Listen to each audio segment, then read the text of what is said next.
everyone's looking for the young guy. They're looking for McVay.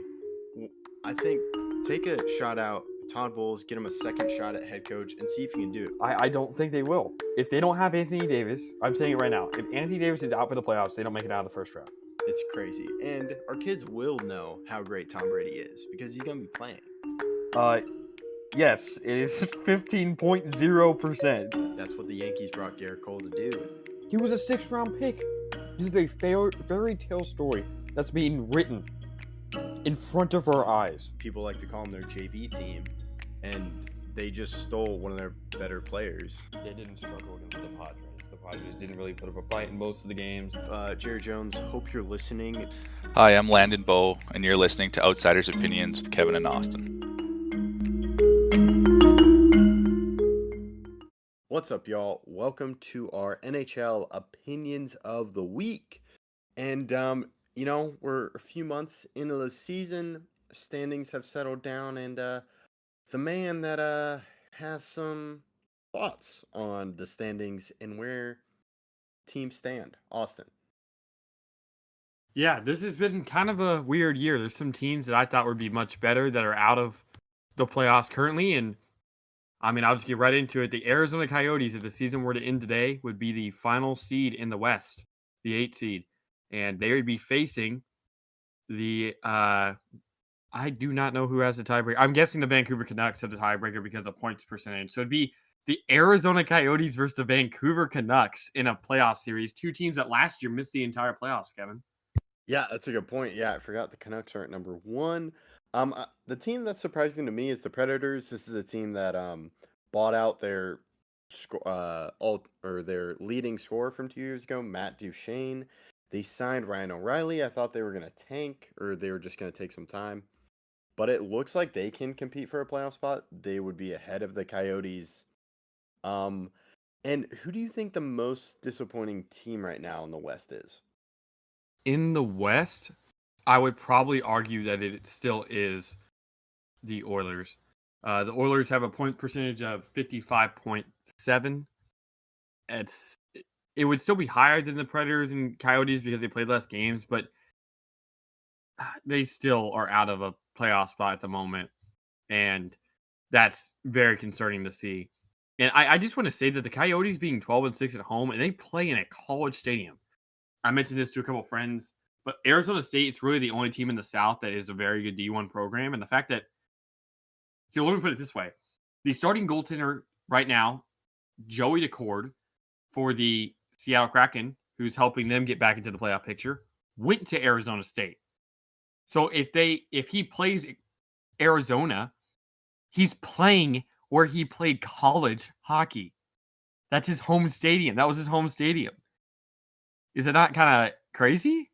That is crazy. He's going back, but he's in the pros, which, yeah, that's crazy. And, I know there was a lot of talk with Arizona, but now looks like they're in the playoffs. How do you get sorry to interrupt. How do you get the playoffs to work? How does Arizona's home games that seat 5,000 people, how's that going to work for a playoff series? It's going to be a lot of sellouts.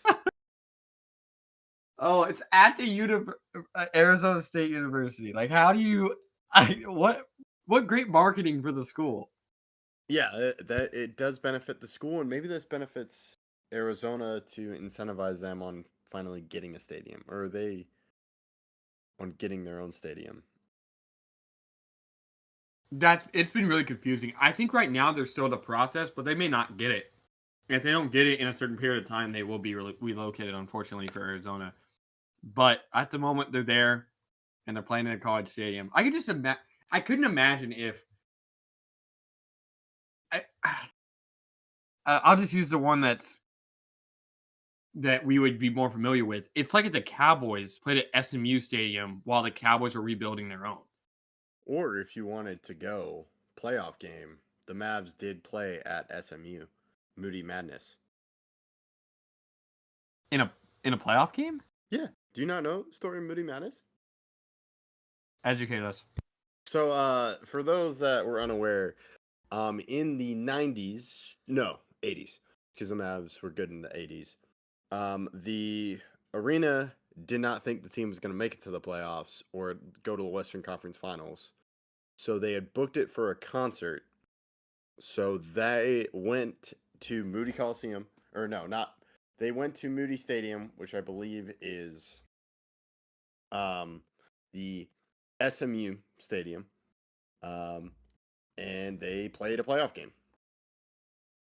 So Would this happen have been in '88 when they made the Western Conference Finals? it is actually. Oh, was it in the 90s? No. Okay. This is going through it. This was 1984. '84. It was April 26, 1984. Was it first round, second round? What? I believe. Um, uh, okay, so it is Moody Coliseum. I wasn't sure. Um, it was it was the first round playoff series with the Seattle Supersonics. There were 9,007 fans, and it was Do the you happen to first know who time. won the game? Yeah, it was the Mavs. Nice. Uh, That is weird. That is yeah. very weird. That's a Oh, I great thought. comparison, Kevin. Yeah, Thank you no, for bringing that up. That's you're awesome. welcome. It was the first NBA playoff series. It was their first NBA playoff series win. Man, that's crazy. Oh yeah, I thought you were aware of Moody Madness. No, it's crazy. No, I was not. That's why we have you, Kevin. You got to Hey, educate us okay. sometimes. Yeah, good. I learned that from the 101 things a Mavs fan should know before they die. But yeah, so that would be the comparison. Except this is their normal stadium. I'm For the entire surprised. season. I don't know Yeah, the about entire season. normal stadium. That's kind of a stretch, but I get your point. This is their home stadium for the season, and that's very weird to see. I'm surprised you didn't mention the Wild. Um, Yeah, but the it's a Wild don't have two of the best players on the planet. Like, I know the Wild still have Kaprizov, and they have a great team around him, and they were supposed to have good goaltending this year, but Edmonton has that experience of going to a Western Conference final, having two of the best players on the planet, and making all the moves they made in the offseason. If you're asking me who is more disappointing between those two, I would still say Edmonton, because the difference in points is only 3. only 3. Edmonton has Wow. 3 less points. Interesting. Yeah, that's crazy. Yeah, and then there's nothing. The Jets still playing because that was the team that dealt with a lot of turmoil. In the off season, with bonus, but they're second in the division. Um, And if you go third, by points yeah. percentage, they have the best points percentage in the West. So Hmm. by points, the tiebreaker between the Avalanche and Canucks would go to the Canucks because of points percentage. But if you went overall points percentage, the Winnipeg Jets have one less point at 50, but they've done it in only 36 games. They would have the points percentage advantage if you just looked at that. So technically speaking, looking at it through that, the Jets have the most impressive record in the West, which is very. Rick Bowness has done a great job. Yeah, I know. Yeah, and especially with the turmoil last year, because at the end people were like, "Oh, this guy's gonna opt out or force a trade." So that's all I got on the West. The Stars have struggled, but they're still at the top. They're still in the playoffs. And I can't think of any other team to mention in the West. I don't know if you want to move over to the East. Yeah, let's move over to the East. And the East is the same team at the top. Whether you go by point percentage or by points, it's Boston. They have a 72.2% point percentage. That is insane. It's not as good as last year, but I think that was. That was You can't historic. have the best season in hockey history back to back years. I don't think anyone thought that was going to happen. So, but they're still dominant. I still think they're the best team, at least through the regular season. They proved it. Like I said, they had the most points of any team in hockey and the best point percentage. I think that speaks for itself. While also having the fourth best plus minus. Somehow, that's actually crazy because the second best plus minus is the Kings, who only have 45 points at plus 33. But yeah, Boston's won 4 straight. They looked really good, and the top of the East is very stacked between Boston. Florida is finally looking right in the regular season. the Rangers and Hurricanes both look primed for a playoff run. And then, that's really it at the very, very top. Yeah, the Atlantic seems like the same top four: Bruins, Panthers, Leafs, Lightning, all at the top. Then you have the Red Wings, who look like they're starting to put it together. But yeah, as you mentioned, the Panthers are seeming to regain that regular season form. To me, it's the Rangers as the number one in the Metropolitan. This was a team where they definitely had a lot of hype. They tried to put a big roster together last year, and they struggled in the playoffs.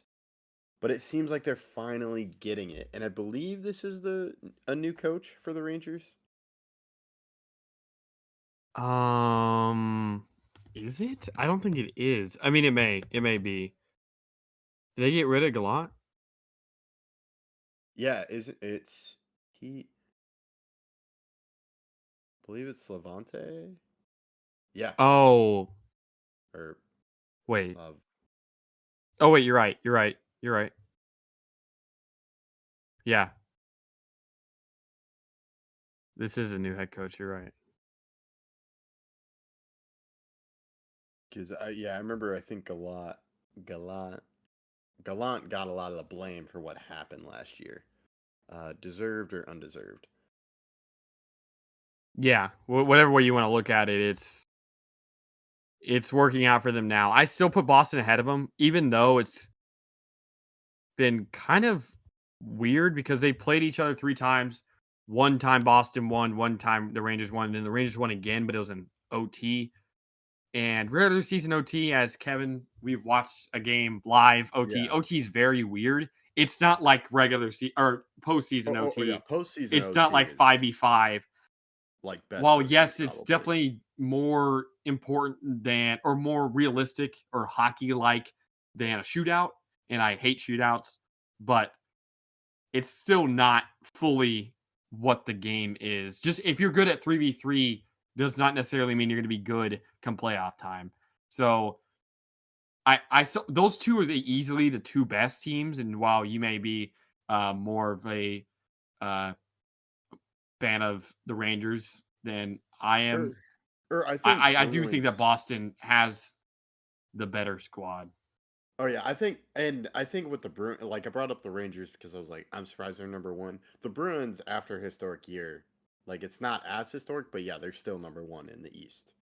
Well, in the entire Yeah, league. and in the entire league, which you could say is surprising because they lost Marchand. Bergeron and Krejci. Oh, Krejci. And Taylor Hall, who they traded away to Oh, I missed Chicago. that. Oh, they traded him to Chicago. Oh man, Yeah, and then he's out for the year now. gotcha. And then I think you and I probably agree the most disappointing team in the East is probably the Penguins. Because it's Crosby Not getting older. probably. Or yeah. And then Carlson. Just that trade for Carlson, and they are second to last in the Metropolitan. The last is the Columbus Blue Jackets, so take that as you will. Yeah. And while I would agree, they're definitely the most disappointing, being 7th in their own division, but they are only 2 points back of a playoff spot. So while, yes, they've been disappointing, it's not to the level or extent that I think the Oilers have. Sidney Crosby's played amazing, and I do think they could still come back. It's just the East is so crowded around that 40-point mark, 40 or more points. There's a lot of teams right there. But yes, I agree. The Pittsburgh has definitely been the most disappointing team. Another team I put up there, though, is the Devils. The Devils in one less game have the same amount of points. And I kind of expected them to be maybe not as good as they were last year, but right now they're still not in the playoff spot. The bottom 2 teams, the 2 wildcard teams, are the Flyers and Capitals. And the Devils not even being in there yet. It's concerning. Yeah, and they're a team that was young, and oh man, this could be a really good team, and they've struggled. So yeah, they're a team I was gonna bring up. But it looks like the Flyers and Capitals, where I was like, oh man, these teams might struggle. They're playing up, and I believe they would both make it into the postseason at this moment. So, um, I'm curious. Do you think we see a lot of shift at the top of these divisions? At the very top, like the Yeah, very one? top. Yeah, No. I think one and In the two. East, no. In the East, no. I think it's going to be Boston Rangers out. I could see either the Jets or Stars passing the Avalanche, I could see a team passing the Canucks, whether it be Vegas or the Kings. But in the East, the difference is a lot larger. And I think also skill wise, like when I watch Boston and the Rangers, they just look a small tier ahead, and I don't see them falling off. Yeah, and I think there are teams out of the playoffs that could make the playoffs, but to me, it's in a wild card spot. I agree. Yeah. I think like the Avalanche, Jets, and Stars, I feel are comfortable. Like they should make the playoffs. Same thing with the Canucks, Golden Knights, Kings as well. It's just on the borders teams that I'm not sure could happen. Um, so that's what I was thinking. The West, maybe the Oilers start putting it together, or well, they're on a 6-game win streak as we're recording. Same thing with the Kraken. So we'll just have to see. But what do you think?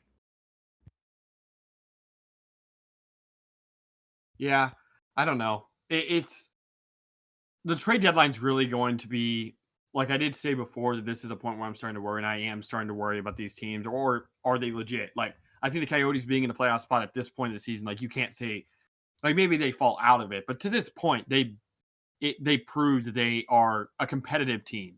Maybe not, maybe they don't get a playoff spot, but they're competitive. However, the trade deadline is really going to be the next point to where I'm like, okay, these teams are the true pretenders or contenders, or what their actual goal is this season. If it's just to make a playoff spot or make a playoff spot at the very end, and we've seen in hockey how you get the last seed, you can still make a large push. So I think the trade deadline is the next point to where I can really say what teams are going to fall out or into a playoff spot.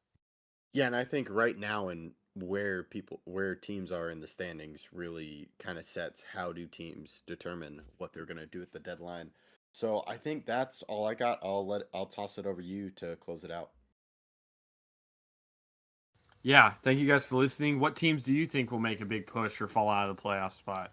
Thank you guys for listening again.